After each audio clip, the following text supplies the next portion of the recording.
Hi all, thanks for supporting our previous video that was Rapid Fire with Sujata.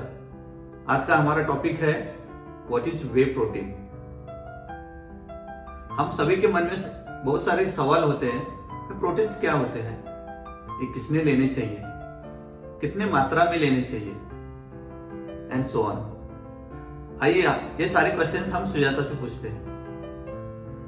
Hi Sujata. Hi Manoj. Are you ready? Yes sure. Okay, so मेरा first question है what is whey. Whey होता क्या है? Whey is a by product of cottage cheese, that is paneer. Whey is a purest form of protein. Whey बनता है जैसे जब हम पनीर बनाते हैं तो पनीर बनाते समय जो एक पानी निकलता है बाय प्रोडक्ट, तो वो जो पानी है उसको फर्दर प्रोसेस करके फिल्ट्रेशन करके उसका वे प्रोटीन बनता है. ओके, मेरा सेकंड क्वेश्चन है वे प्रोटीन्स कितने टाइप के होते हैं? वे प्रोटीन्स बेसिकली 3 टाइप्स के होते हैं. सबसे पहला है whey concentrate, second one is whey isolate and third one is hydrolysed whey. Whey concentrate है वो that is a basic form of whey protein जिसमें 60% प्रोटीन्स रहते हैं और कुछ मात्रा में कार्बोहाइड्रेट्स एंड फैट्स रहते हैं. बिगिनर्स के लिए या फिर वेट गेनर्स के लिए वे कॉन्सेंट्रेट अच्छा होता है. अबाउट वे आइसोलेट में अबाउट 80 to 85% प्रोटीन्स रहते हैं. उसमें भी कुछ मात्रा में कार्बोहाइड्रेट्स एंड फैट्स रहते हैं. लेकिन कोई अगर बॉडी बिल्डर है या फिर कोई सीरियसली फैट लॉस करना चाहता है तो उनके लिए whey isolate is the best option. And hydrolysed whey is the purest form of whey protein जिसमें अराउंड 95% ऑफ प्रोटीन मिलता है और carbohydrates and fats are very less. Hydrolysed whey जो है वो जो कॉम्पिटिशन्स जो बॉडी बिल्डर्स है कॉम्पिटिशन्स खेलते हैं उनके लिए हाइड्रोलाइज्ड वे बहुत अच्छा होता है. जो लेमैन है, जो कोई एक्सरसाइज नहीं करता है या जस्ट जिम स्टार्ट की है, तो उसने कौन से टाइप का प्रोटीन्स लेना चाहिए? अगर कोई बिगिनर है जिसने अभी बिगिनर लेवल पे जिम स्टार्ट की है, सो ही और she can take whey concentrate. Okay, मेरा नेक्स्ट क्वेश्चन है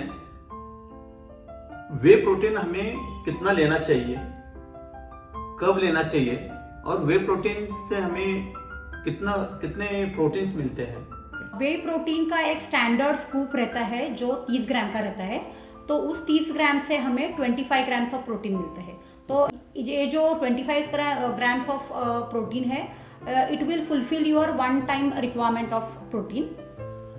then about when to take this whey protein. So you can take it before workout, after workout, or you can take it as a meal replacement. If you don't get time to have any meal, then you can have it for that instead of that meal. Okay. And even you can take it before bed. Okay. कैसे लेना है, तो एक shaker आता है. उस shaker में आप 200 ml पानी में एक स्कूप वे प्रोटीन ऐड करके उसको अच्छा सा मिक्स करके फिर उसको लेना है.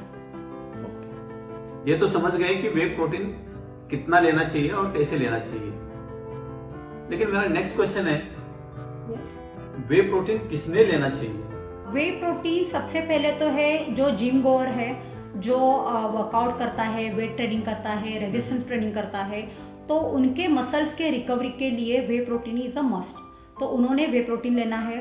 सेकेंड कैटेगरी इज अगर कोई वेजिटेरियन है और उनका प्रोटीन का दिन भर का रिक्वायरमेंट जो है अगर पूरा नहीं हो रहा है उनके मील से, जैसे कि एक ऑन एन एवरेज जो प्रोटीन का रिक्वायरमेंट होता है वो होता है 1 gram per kg of lean body मास.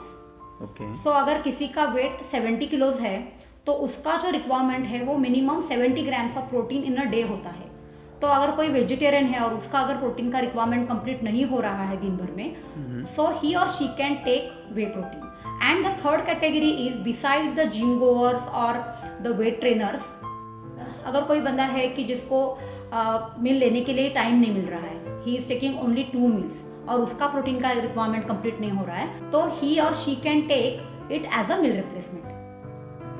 ये ऐसे नहीं है कि वे प्रोटीन सिर्फ एडल्ट्स के लिए है. वे प्रोटीन टीनेजर्स भी ले सकते हैं. अगर कोई टीनेजर कोई गेम खेल रहा है या कोई एक्टिविटी कर रहा है, फॉर एग्जाम्पल फुटबॉल या फिर क्रिकेट या फिर बास्केटबॉल, सो उनकी प्रोटीन की रिक्वायरमेंट होती है. मसल रिकवरी के लिए proteins are very important. So teenagers active teenagers can take the whey protein. Okay, got it. मेरा नेक्स्ट क्वेश्चन है, वे प्रोटीन्स में ऐसा क्या है जो अपने नेचुरल प्रोटीन से नहीं मिलता है? इसके 4 कारण हैं। सबसे पहला है कि whey protein is the purest form of protein, जिसमें प्रोटीन्स तो रहते हैं लेकिन कार्बोहाइड्रेट्स एंड फैट जो है वो बहुत कम रहते हैं। Second thing is way protein में जो 9 इसेंशियल अमाइनो एसिड्स है वो रहते हैं और उसके साथ साथ BCAAs that is branch chain amino acids रहते हैं। तीसरा रीजन है इसका जो बायोलॉजिकल वैल्यू है वे प्रोटीन का वो है 96, so it is very good biological value.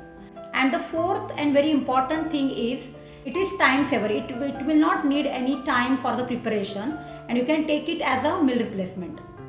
For example, if you want to have egg, then you have to boil the eggs or you have to cook the omelette. But in case of whey protein, you need not require any type of cooking. Yeah, just you have to mix it in the water and you have to shake it and have it. So it saves time. Okay Sujata, जैसे आपने बताया कि किसी का wait 70 kg है तो उसको minimum 70 gram protein की रिक्वायरमेंट है। Yes. तो क्या सिर्फ वे प्रोटीन से प्रोटीन की रिक्वायरमेंट कंप्लीट हो सकती है? Whey protein is a supplement सबसे पहले, राइट। तो आपका वे प्रोटीन के साथ साथ नेचुरल डाइट होना है। नेचुरल डाइट मीन्स जो कार्बोहाइड्रेट्स है, देन जो नेचुरल प्रोटीन्स है और गुड फैट्स है, उसके साथ साथ विटामिन्स एंड मिनरल्स है। ऐसा बैलेंस डाइट होना है तो ही आपका जो हेल्थ गोल है, करंट हेल्थ गोल है, जैसे कि किसी का अगर मसल गेन हो, किसी का फैट लॉस हो या फिर किसी का जस्ट वेट मेंटेन हो, तो ही वो करंट हेल्थ गोल आपका अचीव हो सकता है। Only whey proteins are not enough, it will need a complete natural diet accompanied with whey protein. Okay, मेरा नेक्स्ट क्वेश्चन है, यस, वे प्रोटीन परचेस करते समय कौन सी बातों का ख्याल रखना चाहिए? वे प्रोटीन परचेस करते समय सबसे पहला है उसका सोर्स जो है वो मिल्क होना है। ओनली अगर कोई लैक्टोज इंटॉलरेंस है they can go for egg और सोय प्रोटीन, या फिर they can go for blends जिसमें more than 1 type of protein रहता है इंस्टेड ऑफ मिल्क प्रोटीन। उसमें एक स्कूप से कितना ग्राम प्रोटीन मिलता है वो आपको देखना है। देन सेकेंड थिंग इज उसमें जैसे बहुत से टाइम माल्टोडेक्स्ट्रीन या फिर कोई शुगर सब्स्टिट्यूट रहता है तो वैसी शुगर उसमें एडेड नहीं होनी है। थर्ड थिंग इज परचेस करते समय आपको डायरेक्टली किसी भी स्टोर से या फिर मेडिकल स्टोर से या फिर किसी भी वेबसाइट से नहीं खरीदना है।